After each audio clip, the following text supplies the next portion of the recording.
민수기 20장. 첫째 달에 이스라엘 자손 곧 온 회중이 신 광야에 이르러 백성이 가데스에 이르더니 미리암이 거기서 죽음에 거기에 장사되니라. 회중이 물이 없으므로 모세와 아론에게로 모여드니라. 백성이 모세와 다투어 말하여 이르되 우리 형제들이 여호와 앞에서 죽을 때에 우리도 죽었더라면 좋을 뻔하였도다. 너희가 어찌하여 여호와의 회중을 이 광야로 인도하여 우리와 우리 짐승이 다 여기서 죽게 하느냐. 너희가 어찌하여 우리를 애굽에서 나오게 하여 이 나쁜 곳으로 인도하였느냐. 이곳에는 파종할 곳이 없고 무화과도 없고 포도도 없고 석류도 없고 마실 물도 없도다. 모세와 아론이 회중 앞을 떠나 회막문에 이르러 엎드리매 여호와의 영광이 그들에게 나타나며 여호와께서 모세에게 말씀하여 이르시되 지팡이를 가지고 내 형 아론과 함께 회중을 모으고 그들의 목전에서 너희는 반석에게 명령하여 물을 내라 하라. 내가 그 반석이 물을 내게 하여 회중과 그들의 짐승에게 마시게 할지니라. 모세가 그 명령대로 여호와 앞에서 지팡이를 잡으니라. 모세와 아론이 회중을 그 반석 앞에 모으고 모세가 그들에게 이르되 반역한 너희여 들으라. 우리가 너희를 위하여 이 반석에서 물을 내려 하고 모세가 그의 손을 들어 그의 지팡이로 반석을 2번 치니 물이 많이 솟아나오므로 회중과 그들의 짐승이 마시니라. 여호와께서 모세와 아론에게 이르시되 너희가 나를 믿지 아니하고 이스라엘 자손의 목전에서 내 거룩함을 나타내지 아니한 고로 너희는 이 회중을 내가 그들에게 준 땅으로 인도하여 드리지 못하리라 하시니라. 이스라엘 자손이 여호와와 다투었으므로 이를 무리바무리라 하니라. 여호와께서 그들 중에서 그 거룩함을 나타내셨더라.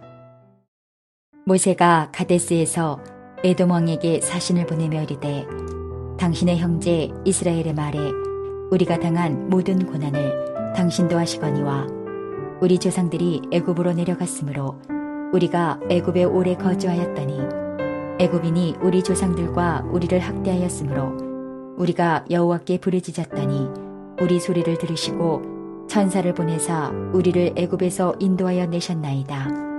이제 우리가 당신의 변방 모퉁이 한 성읍 가데스에 있사오니 청하건대 우리에게 당신의 땅을 지나가게 하소서.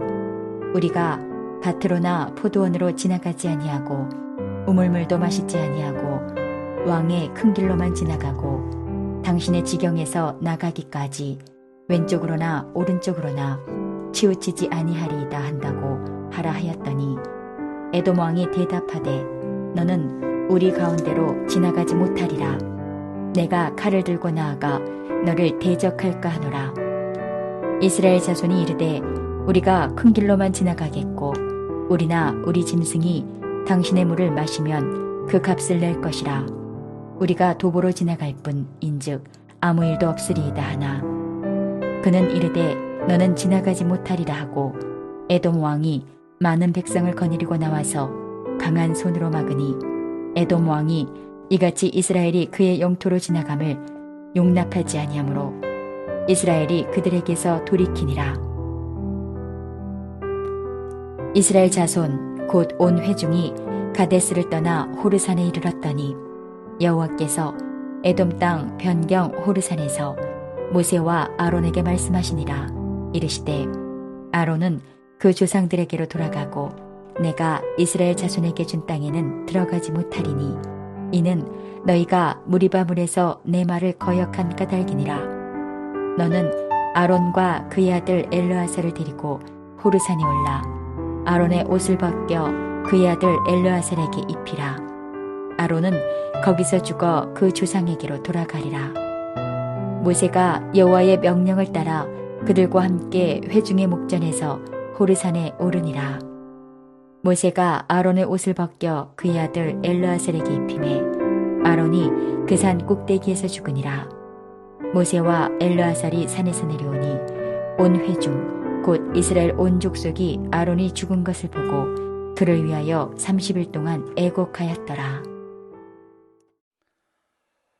안녕하세요. 오늘은 기대가 무너져 마음이 상할 때라는 제목으로 함께 말씀을 나누고자 합니다. 오늘 본문은 무리바 사건과 에돔 땅 사건을 보여주고 있습니다. 무리바 사건은 주일 설교 때 함께 말씀을 나누었습니다. 가데스에서 이스라엘 백성들이 넘어지고 다시 가데스에 섰을 때는 이번엔 모세가 엎드러집니다. 그 이유가 무엇일까요? 광야 40년의 훈련의 핵심, 그들이 가나안에 들어가지 못하는 가장 고질병이 무엇인가? 우리에게 일어나는 모든 문제를 사랑과 사랑과의 관계 속에서 해결하려고 했다는 것이지요. 하나님께 가져가서 하나님의 신실한 약속과 변치 않는 사랑을 바라보아야 한다는 것을 말해주고 있습니다. 오늘 본문은 후반부 에돔 땅 사건을 보여주고 있습니다. 무리바 사건과 그리 다르지 않습니다.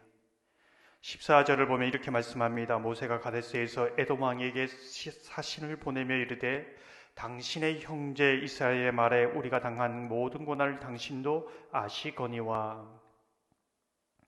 모세가 형제 이스라엘 야곱의 형의 에서의 자손인 에돔 왕에게 전가를 보냅니다. 그 땅을 지나갈 수 있게 해달라고 2번씩 요청을 하는 것이지요. 지금 당하고 있는 모든 고난을 그 형제 에돔도 알고 있다고 그렇게 생각하는 겁니다. 하지만 에돔 왕은 모세의 부탁을 단호하게 거절합니다. 21절을 보면 에돔 왕이 이같이 이스라엘이 그의 영토로 지나감을 용납하지 아니하므로 이스라엘이 그에게서 돌이키니라. 전혀 예상과 다릅니다.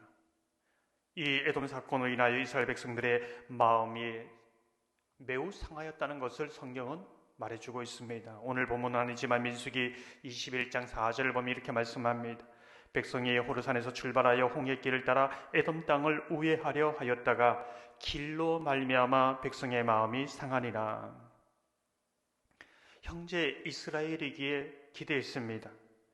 모세도 이스라엘도 기대했지요. 누구보다도 고난을 잘 알기 때문에 기대했습니다. 하지만 그 기대가 무너지는 것이지요. 오랜 그 광야 생활 해야 하기에 많이 지쳐 있습니다. 그 어느 때보다도 도움이 절실한 때이기도 합니다. 하지만 그 기대가 무너지는 것이죠. 육신도 상하고 마음도 상하는 겁니다. 둘러서 돌아가야 하는 힘든 상황을 맞이하였습니다. 우리 인생길에도 그러한 일들이 일어나지 않습니까? 하나님께서는 왜 이러한 일들을 우리에게 보여주고 있습니까? 여러분은 어떻게 생각하십니까? 우리는 왜 이 에돔 사건이 있었는지 알 수 없습니다. 성경이 말해주지 않기 때문이지요. 그러나 오늘 본문은 아니지만 마음이 상하는 이 사건, 바로 이후에 어떤 사건이 있느냐를 우리는 눈여겨보게 됩니다. 21장 3절을 보면 여호와께서 이스라엘의 목소리를 들으시고 가나안 사람을 그들의 손에 넘기심에 그들과 그들의 성읍을 다 멸하니라. 그러므로 그곳 이름을 호르마라 하였더라. 고라의 사건, 무리바의 사건, 실패와 절망을 거듭하는 사건, 그 속에서 또 에돔 사건을 겪습니다. 어떻게 미래가 있을까? 우리에게 소망이 있을까? 의심하고 두려워지기까지 하는 것이지요. 그때에 내북에 있던 가나안 사람들과 전쟁에서 승리하는 사건을 경험합니다. 하나님께서 그 손에 넘겨주셨기 때문에 승리할 수 있는 것이지요. 은혜의 사건입니다. 승리의 사건입니다. 이것은 우리에게 무엇을 말해주고 있는가? 광야길은 이해할 수 없이 기대가 무너질 때가 있습니다. 마음이 상할 때가 있습니다. 하지만 그 가운데에도 하나님이 주시는 은혜가 있고 승리가 있다는 것입니다. 우리의 신앙의 그 가장 큰 핵심은 우리가 무너진 그 마음이 상한 그 사건에 집중할 것인가, 거기에 묶여 있을 것인가, 아니면은 하나님이 주신 은혜의 사건을 바라볼 것인가, 여기에 달려 있는 것이지요. 이것이 광야를 걸어가는 우리의 지혜가 됩니다. 여러분은 어디에 집중하고 있습니까? 사랑하는 성도 여러분, 에돔과 같은 마음이 상한 사건 가운데에서도 우리에게 호르마와 같은 은혜의 사건 주시기를 원합니다. 그 은혜의 사건을 바라보면서 이 광야를 감사하며 지나가기를 주님의 이름으로 축원합니다.